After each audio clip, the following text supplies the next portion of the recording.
Bulletproof Radio, a state of high performance. Next up is your chance to be part of a live studio audience for an episode of Bulletproof Radio.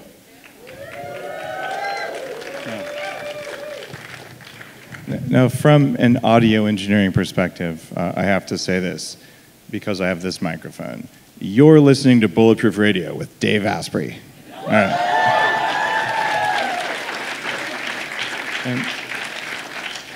And today's cool fact of the day is that this episode doesn't have a cool fact of the day. Normally when I record, it's one-on-one in a quiet studio, and quite often they're somewhere else, or we're doing it over Skype, and you wouldn't imagine this, but I'm staring at a camera, and behind the camera is a big screen TV, and their face is right behind the camera, so I try to make eye contact.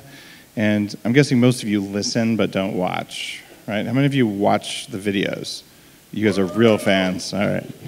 And the rest of you listen, right? It's because you drive and things like that. So the problem is, I don't get to interact with an audience when I do that. And when I speak like I am now, I'm actually paying a lot of attention to what's going on with you guys. So there's visual cues, except I don't really get many of them because there's a really bright light in my eyes. Because, see that back there? So I'm actually just pick up the energy in the room. And this is something that you can do if you practice heart rate variability meditation the way I've recommended for a lot of people. And it's actually something that if you do the neurofeedback stuff, you can tell what's going on. But what I haven't yet mastered is the art of humor. So your job as part of the live studio audience is to laugh at my bad jokes. Even if they're bad, just give me some love, all right? With no further ado, I believe we've got Neil Strauss back here. Neil, are you back here? Come on up.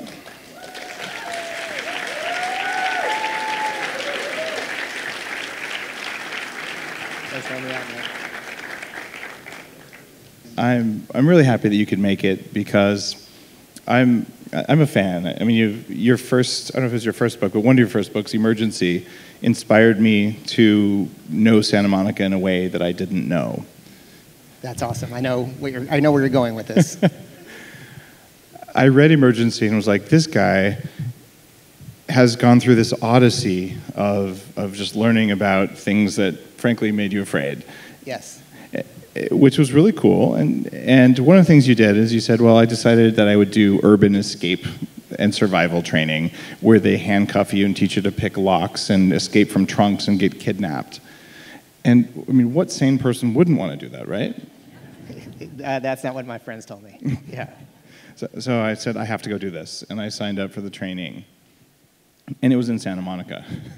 So I spent a day, actually it was 3 days, and I spent one day having been hooded, handcuffed, escaping from a van. And did they waterboard and tase you? Was that part of it? That's part of it. It's not a joke, actually. They really do that. It was an option I declined. Oh, really? Yeah. Oh, man, I'm so disappointed. It's like, I'm not going to take the upgrade here. Right.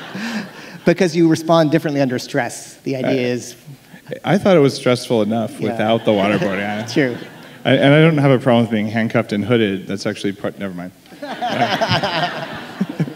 That's for another interview.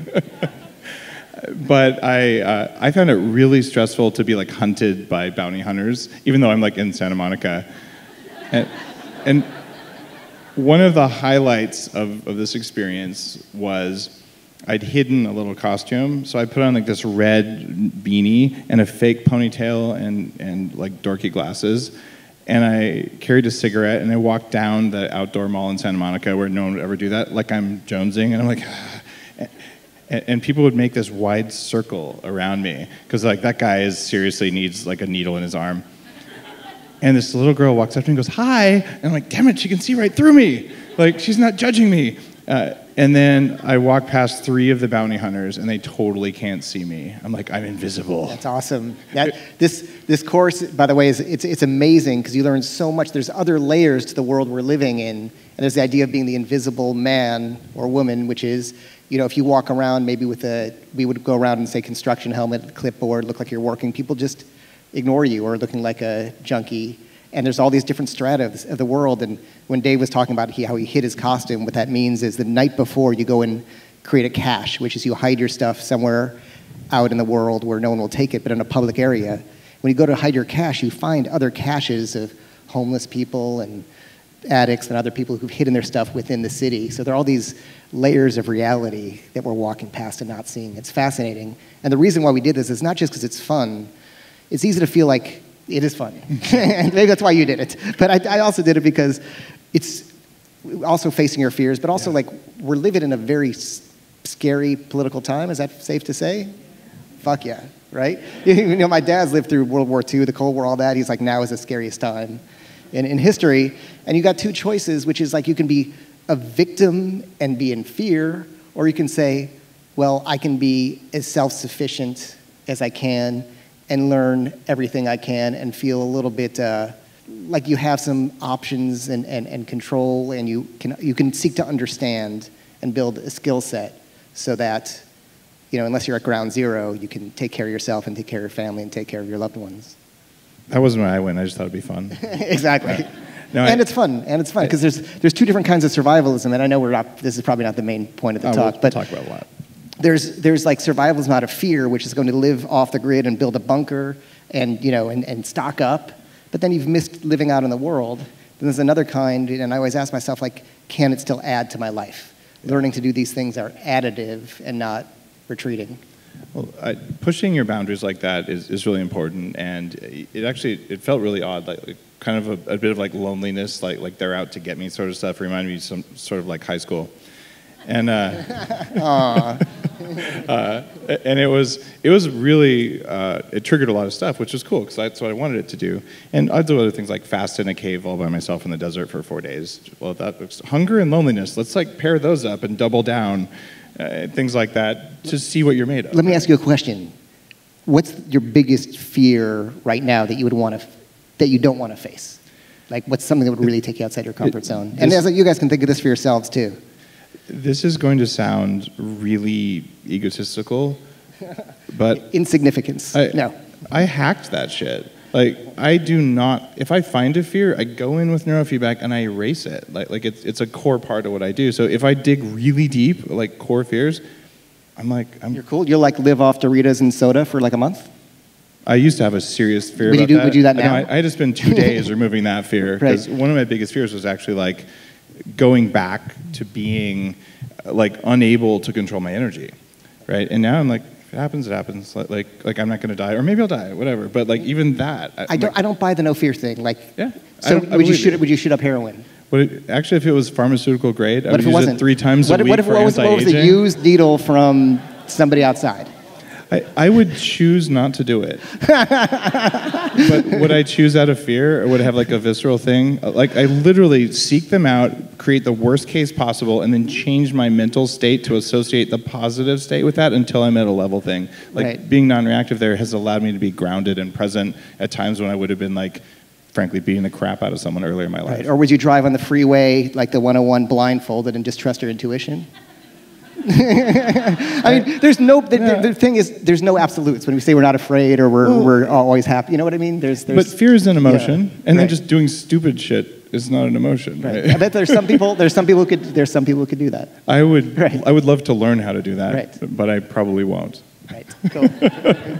And so, like I said, it'll sound a little crazy or egotistical, or like I'm just denying fear. And what I did is I sought it out, and I used technology to make sure that it wasn't part of the voice in my head, because I found the voice in my head was really annoying. Cool. That's true. Now, are you listening in too? What's that? To the voice in my head? Yeah, it's annoying as shit, man.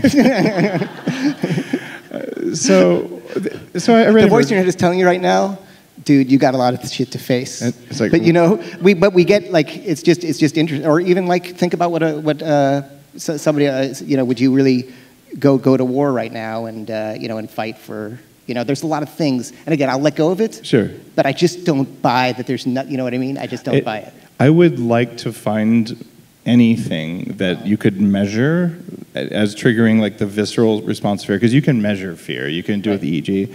if I find any of those things, I'm like, I play whack-a-mole with that crap. And it's not suppressing it, it's erasing it. Right. And I'm not proposing that this is what normal people do at all. I'm just saying that identifying the fears that I found from this, which was 5-6 years ago, that I've gone through and actually worked on. Here's another way to say it, then I'll let it go. But this is by the way, this is what I do. Like, this is what I do in all my books and everything. I just drill in and you find out what's there. But the question is, like, what are you afraid to, or maybe fear is the wrong word, right? Mm-hmm. What do you not want to do that other people are doing just fine? And you can look at that in life and say, where is that interesting? I can tell you that there are areas where I would fail miserably. If I was my executive admin, I would fire me in like 5 seconds.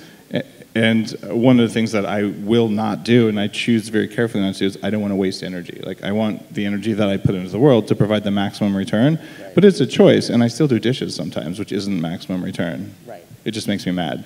Right. So you get mad. So like wasting your time, doing something would just be a total waste of time would be challenging for you. Yeah. Absolutely. And it's not that there are things I dislike or that I don't dislike or whatever. It's just that I used to have like a very visceral like response that took energy, that put me in a sympathetic, dominant sort of thing. And now I find that the things that put me in a sympathetic, dominant, like fight or flight mode, that they're usually physical things. But it's not like a story that I told myself, because I think I've unwound the vast majority of the stories. The ones that are there are small and I haven't found them yet, whatever they might be. So. Cool. I'll let it go. I could do this for the whole hour, but I think we had so much shit to talk about. I'm just going to dig into Dave. So one of my fears is being naked. Oh, just kidding. Time to get over that right now. It's a few people's fear here is maybe seeing you naked. You should have seen me 20 years ago. So. Now. Then comes your next book, the Game. And this was the book where pretty much like everyone said that you were a bad man. Did I say that approximately right? Sure. Yeah, right. And then recently you came out, and the Game was about basically the pickup artist community and this idea that you can sort of programmatically test what works to pick up women. And I actually have a friend who really got into this about 10 plus years ago, a guy who's not particularly attractive, and holy crap, how could he do that? He could like walk into any bar and like snap his fingers and there's like 5 hot women like feeding him cocktail nuts. I like this guy's a magician, but I'm sure he was using some of the stuff that you wrote about. And then you came out with your next book. This is your most recent one, right? Right. And that one was actually like one where you dug really deep. And yeah, it was the toughest thing was to actually look at myself. Yeah. Right. Yeah. It was easy to like get thrown in a trunk, tased, and waterboarded, but to actually look like at what's going on in here and what's wrong with them. Like the Emergency, the book you talked about, was like a year. The Game was 2 years. This was maybe like 5 years. This is the hardest shit. And I just got to say, hats off, because that was an admirable work. And if you guys haven't read it, and you've written 7 New York Times bestsellers, and I always confuse their names. This is, what's the name of your most recent book? Wait, The Truth? The Truth, thank you. I was like, no, it's not The Game, it's the other one, The Truth. Yeah. So if you guys haven't read The Truth, it's absolutely worth reading, because you said something in there that I want to talk with you about in our interview today, where learning how to start a relationship, or maybe under false pretenses in the Game, was something that you learned, but you learned that you really didn't have the skills to be in a relationship, and you just kind of laid it all bare. So it was an act of courage to write the book, and to do the work that would lead to being able to write it, but also just to share that so publicly. So kudos for that. Yeah, it's true. Like, relationships are the most transformational space, whether it's with your children, with your parents, with your loved ones, because you can't control the other person. It's the only place where we're like, shit, I actually have to deal with this person as they are.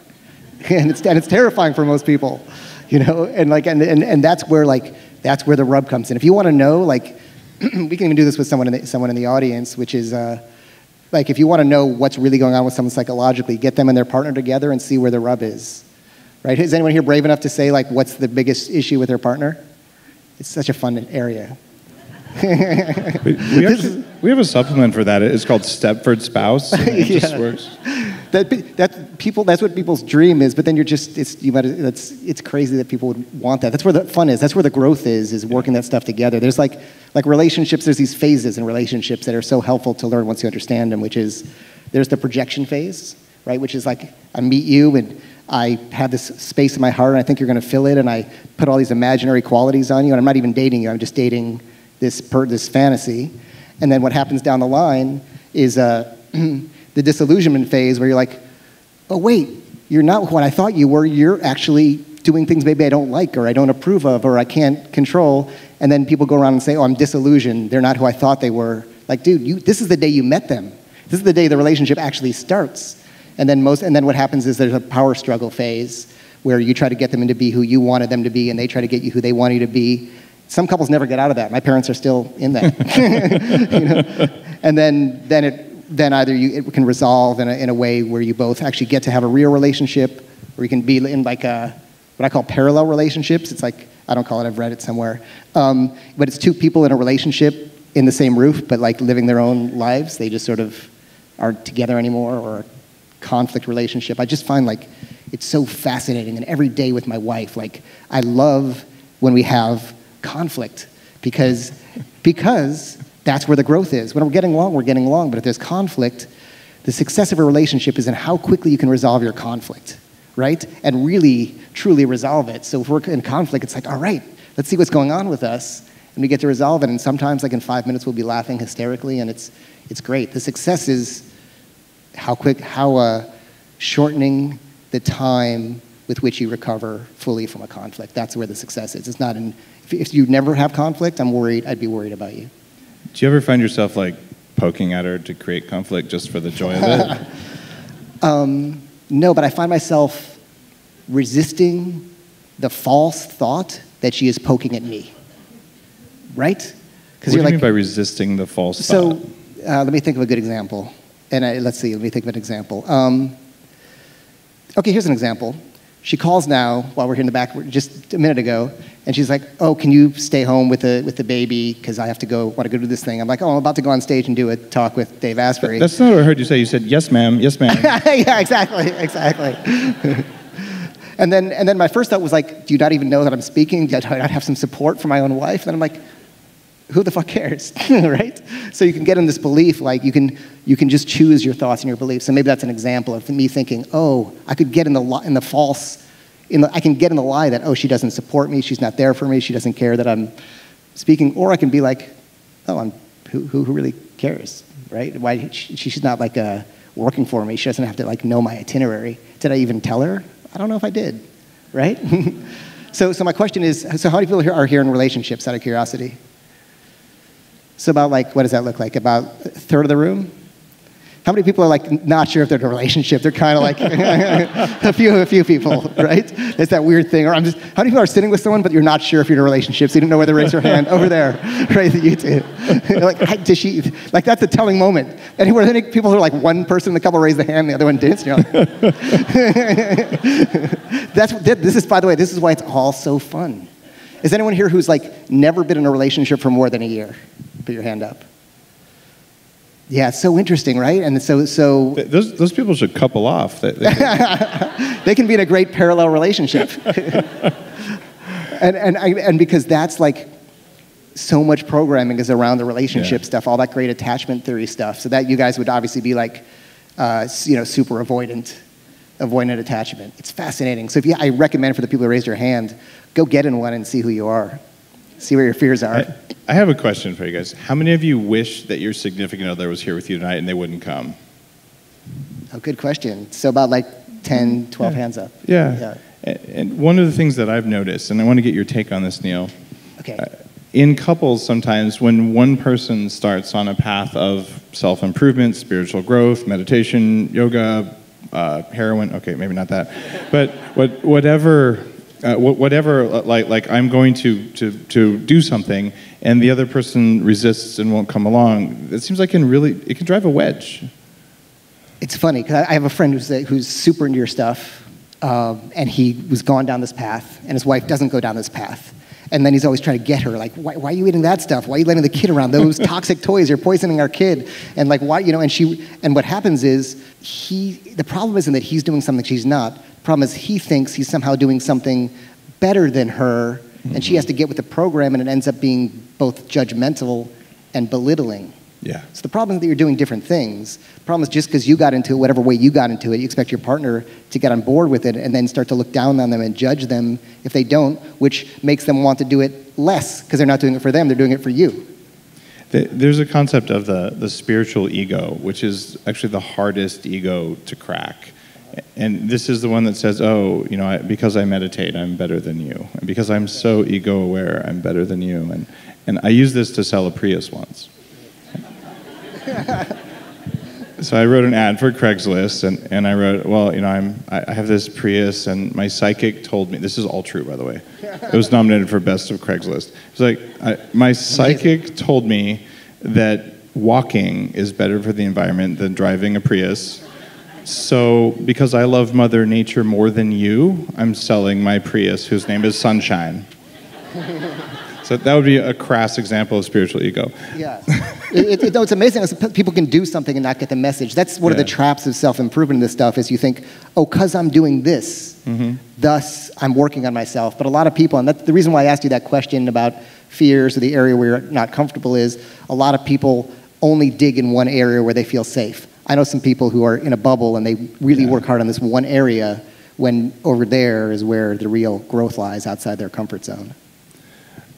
It's a good question, the ask me, and I'm still kind of going through there. And I'd say anyone who knows me really well, if you know one of those things that I don't see, you got to tell me, because I do these worst case meditations that are truly awful to explore. What would it be like if I had no food forever and I only ate Doritos and all this? I've done those with electrodes, and so I seek that out.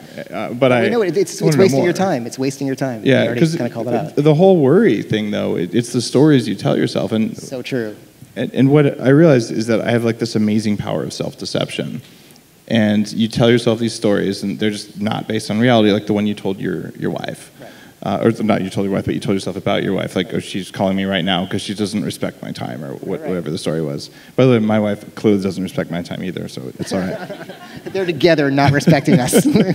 Sorry, Lana, if you're listening. Of course you do. It's amazing. I really I would no, but I really think if there's a goal is to get couples and people together and make them realize that all your shit is you. It's not the other person. And same with everything. So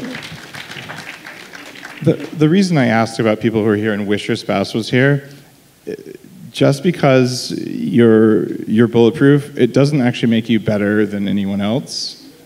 Actually, it does. Just kidding. But the thing that happened to me when I first, even long before Bulletproof became a thing, in the mid to late 90s when I lost a substantial amount of weight. And I was the biggest jerk ever because I hadn't done a lot of my emotional work and all that. And I was like, how dare you eat that? Don't you know it's about steak, right? And all the sort of Atkins diet sort of things. And you end up just pissing everyone off because the bottom line is telling people all this stuff doesn't really do much unless they're interested. All you are is annoying. If you want to get what you want with someone, judging them is the worst way to get a positive response from someone, even if you're right.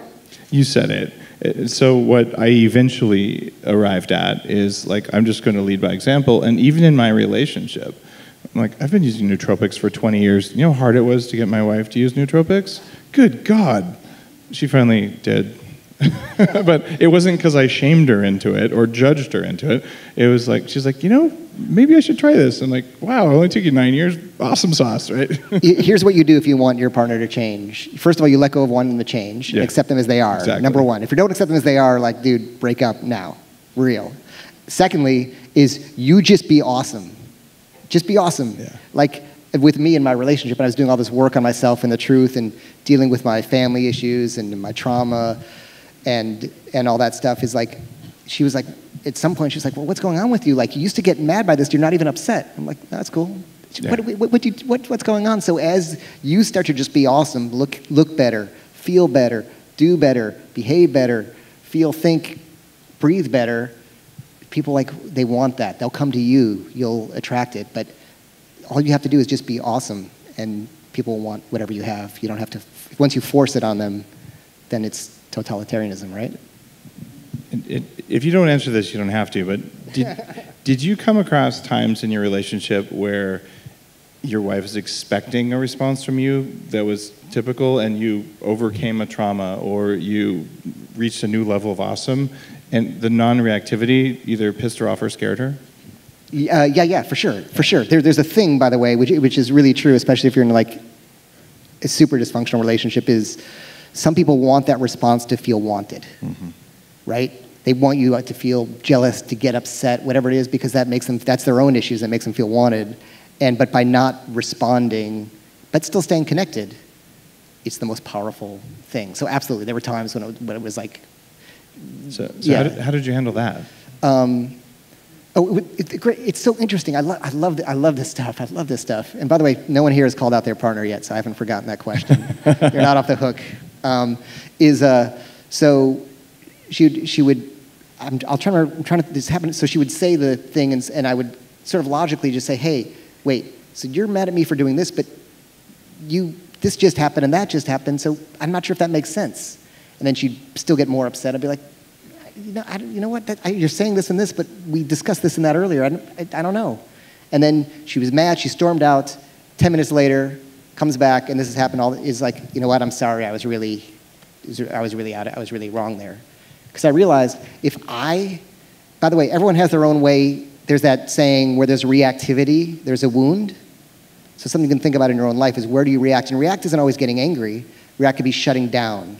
React can be going into a place of shame where you just feel less than others and like you're a piece of shit. It could be getting depressed. It could be getting, just verbally attacking someone. Wherever you react, that's where your wound is.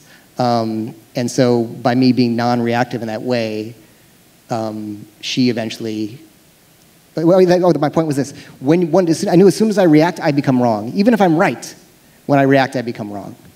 So if I just let that go, it works out. Here's another thing. Is this interesting, the relationship stuff? Because it's helpful? Okay, all right. Because I didn't know what we were going to talk about when we were out here. We started with tasing and waterboarding, and now we're talking about love. They go together. So, what's this? There's this idea that when a wound of yours gets poked, where you haven't grown to a state of emotional adulthood, you regress to an adolescent or childish state. Right? You guys understand that, right? That makes sense. There's definitely some big nods here. Some people recognize it. Those who don't know what I'm talking about, ask your partner. If you're single, you're doing that so you don't get poked. Okay. So, I mean, if you for the 5-10 people who've never been in a relationship. Anyway, you can't reason with a child. So, when your partner is reactive, you're not going to get a rational discussion out of it. You have to wait till they step away and they come back to you as an adult, or you come back to them as both being adults. Then you can have a discussion about it. Otherwise, just know you're trying to reason with a child because that's where their wounds were from mom or dad or whatever happened growing up. There's a hack for that. You ready for it? Let's do it. All right. So your partner goes into the reactive mode and they're stuck there. It's just a couple words. You say, "I have to go to the bathroom." That's true. You walk out of the room, check Facebook for a while, and then come back in. Because no one can deny that you have to go to the bathroom. If they did, that would be a problem. I shouldn't say this. If Lana's listening, I'm in trouble. How dare you go to the bathroom in the middle of the night? Right? Like, sorry, nature calls, right? And so there's nothing bad about having to do that. And then that gives them a chance to be like, and then their brain can actually reset itself. And I stole that hack directly from Daniel Amen. His very first book, Change Your Brain, Change Your Life. He talks about how there's certain states that you can see on a brain scanner, and it needs a chance to reset. Yeah. And that has actually been a really beneficial thing. Although I think last year, after like 10 years, Lana finally figured out that I do that, and now when I say that, she gets pissed, but it's okay. After a while, they start to catch on, right? Yeah. The other thing, too, is when someone someone comes to you with a problem and they're really kind of heated about it, and then like you don't give the wrong answer, you say the wrong answer and they get more upset, and all that anger at that other thing gets taken out on you. Anyone ever experienced that? One thing I realized is like not everybody wants to be communicated with in the way you want to be, and this is not like a 5 love languages thing. This is separate, which is I start to understand now. I'll ask somebody what they want. Like I'll say, "Do you want?" Because there's one of 4 ways they want to be responded to. One is do you want advice? Not everyone wants advice. They just want to talk about their fucking problem. They don't always want your great advice, even if it's great. So I'm like, "Do you want advice? Do you want me just to listen? you want me to go away? Or do you want some like physical affection? Some people have a problem, they just want to be like hugged and patted and told it's okay. The advice versus just listen thing seems to fall down some gender barriers most of the time, right? You know, sometimes I feel like, and I know that's a kind of John Gray thing, Yeah. but I also feel like we start to see a pattern and look for it. I'm the opposite. I really want to talk it through, and we're the opposite in like my 'Cause relationship. you've been working on your feminine side, I can see Exactly. That's it. that. No, and like I said, it's But I also not feel like always. we have so many false dualities in the culture, like the idea of men are like this and women are like that. I just don't think a lot of that stuff is true, and if it is, a lot of it's just cultural. Absolutely. When you look and say men are always this way, women are always this way, that is clearly false. Right. And if you say there's a 60 or 70% skew on average, at least from talking with a bunch of guy friends, it feels like that. So I've a learned skill that I think every guy here should have, which is say, right? And that's the listening skill, right? And it's also selective attention. Like you guys know, you look in your life, for example, what's a like a limiting belief someone has about themselves? Just shout it out. We're all friends here. Not good enough. Great. And what's the last time you felt not good enough? Right now, and speaking in front of 500 people. When was the last time? Okay, we're back there. When was the last time you felt not good enough? This morning. Okay, but an example is, let's say I have the belief I'm not good enough, and I think, how many people like share that belief at times? Come on, right? So we're all not good enough, guys, all right. And not good enough is just good enough. So we believe we're not good enough, and then what happens in a day? Maybe we wake up next to we wake up, the alarm goes off, we have our home, we have our pets who love us, maybe we have a partner who loves us, and we have this awesome day, and then one thing happens where somebody ignores you, or they take too long to return your text, or you get a piece of criticism, which is probably totally valid, right, from someone you're working for, and all of a sudden you're like, see, I'm not good enough, fuck them, fuck everything. And you ignore the 1,000 things that happen, and you pay attention to that one thing that proves your point about yourself. And that's sometimes what we do when we have an idea about what feminine is or what masculine is or who I am. We really selectively filter evidence and just look for stuff that shows us to be right, even when us being right hurts ourselves. That is very true. Yeah. I'd like to talk with you about my problem. Okay. Bring it on. And it's interesting too, though. A lot of us aren't aware of which of those four things is natural. And you said it wasn't like the 5 love languages, but what do you think of the 5 love languages? Listen, here's every self-help book in the world, which is, all self-help books are the same thing, and people just name them have different terminology for them, right?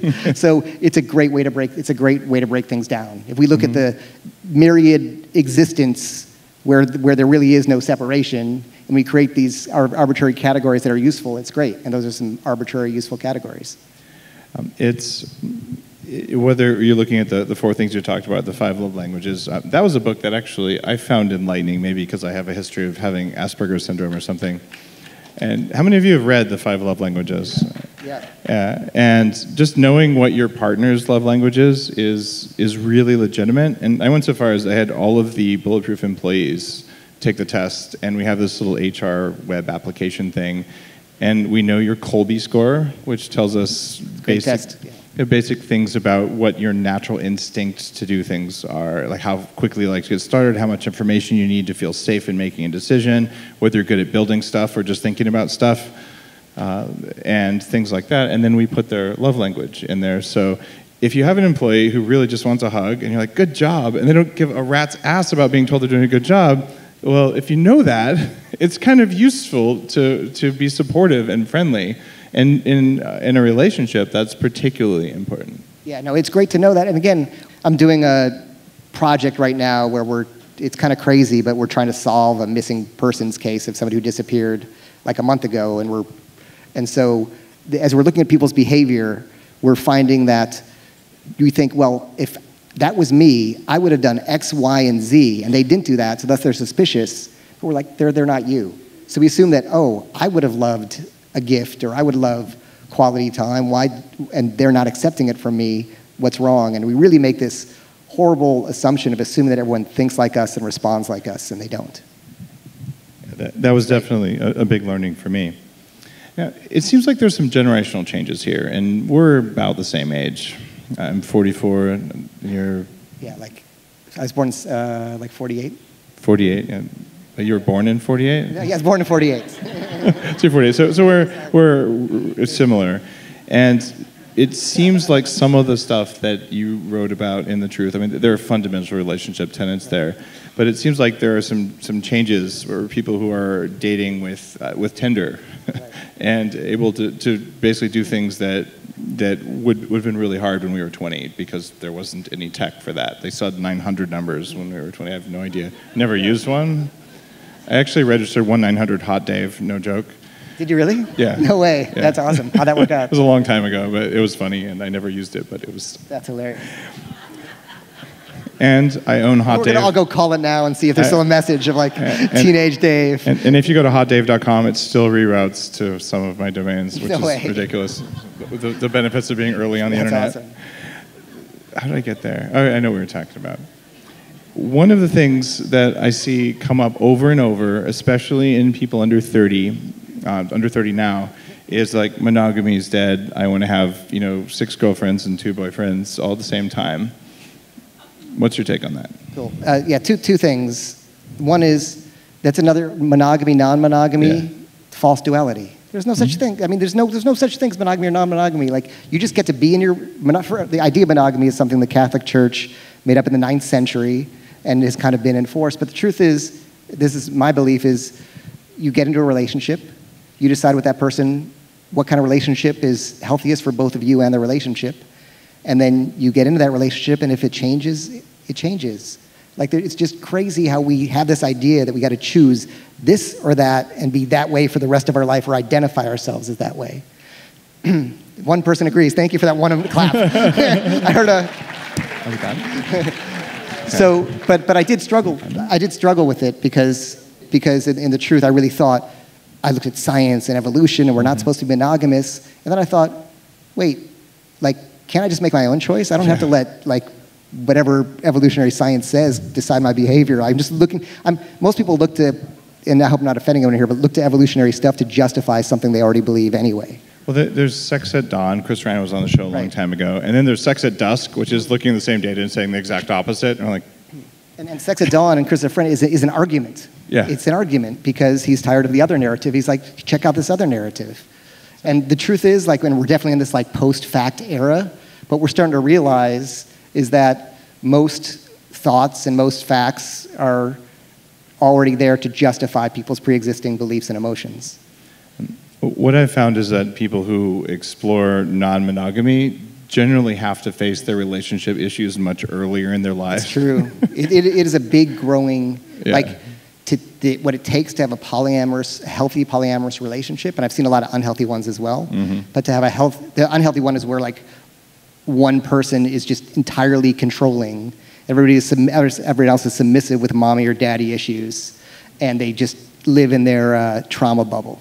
That's the unhealthy one. But the healthy version is people who are really communicating and articulating. Really, stuff comes up. There's something called the birding period, which is if you want to open up your relationship, because we're not trained to have an open relationship in our culture, and because it's just a new change, it takes like about a year to 2 years just to work through all the emotional stuff. It really takes a lot of emotional maturity to do it. I had a chance to chat with Aubrey de Grey about this. And do you know Aubrey? Yeah. So Aubrey is one of the leading biogerontologists who is... He's working to stop aging like it's a disease. Here it's a genius model. And he's pretty hardcore. He's like, oh yeah, we'll find the bacteria that eat cadavers and we'll genetically engineer them so they'll eat only the bad parts and then we'll stick them in your blood. Like he's very into this anti-aging thing. And he has the most... What's the word? He lives the rest of his life completely unhealthy because he thinks he's going to fix aging so he can just eat all the junk food, never exercise, and do what he wants. Fix aging, so beer. Like there's a correlation there. Right. And he has like the most psychedelic beard of anyone I've ever met. Yeah. And so he's a friend, and he was quite polyamorous for quite a while, but he's lived long enough to just be down with it. So I was driving him somewhere once, and I'm like, how do you do this? Like, tell me about this. And his deal was, look, I just love everyone, and it was okay. And you could tell there was no emotional stress about that. And then I found out a few weeks ago that now he's monogamous again. So I have to ask him about that. Right.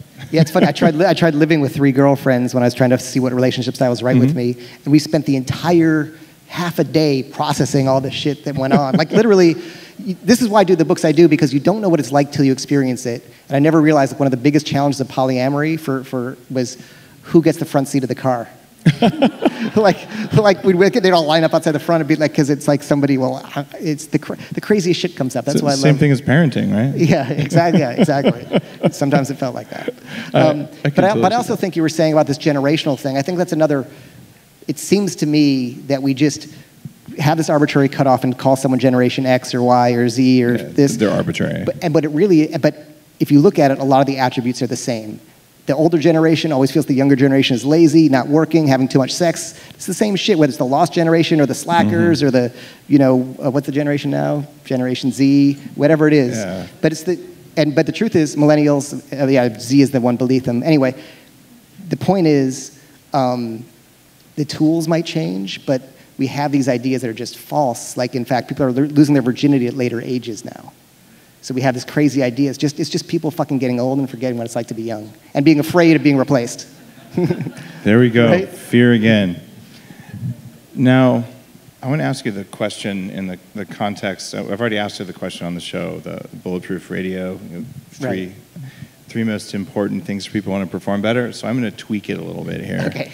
Which means you won't be part of the statistical analysis that I'm actually doing for all these answers, at least not on this answer. But if someone wanted to love better every day for the rest of their life, what are the 3 most important pieces of advice you have for them? I mean, you all know what the number 1 thing is, right? 1, just guess it out loud on 3. 1, 2, 3. Oh, come on. Oh, my God. I'm so disappointed. Sex I thought was this the was like first answer. All right. I thought this was a headstrong crowd. No, it's like you got to love yourself. There you go. Right. And it's not just a cliche. Your capacity to love is limited. Someone's walking out on that line. All right. You know what? I got a homework to do. Your capacity to love someone else is limited by the degree to which you love yourself. So, all right. Number 1. Number 2 is to accept that person as they are, or accept whatever you want to love as it is, because that is love. And then number 3, love yourself, accept them, and communication is great. What's that? Communication, sex, change. You know what? Just to be present with that person, to be present, with as hard as that is, to be still and present with that person. Awesome. Well, Neil Strauss, it's been a pleasure having you on Bulletproof Radio. Thank you.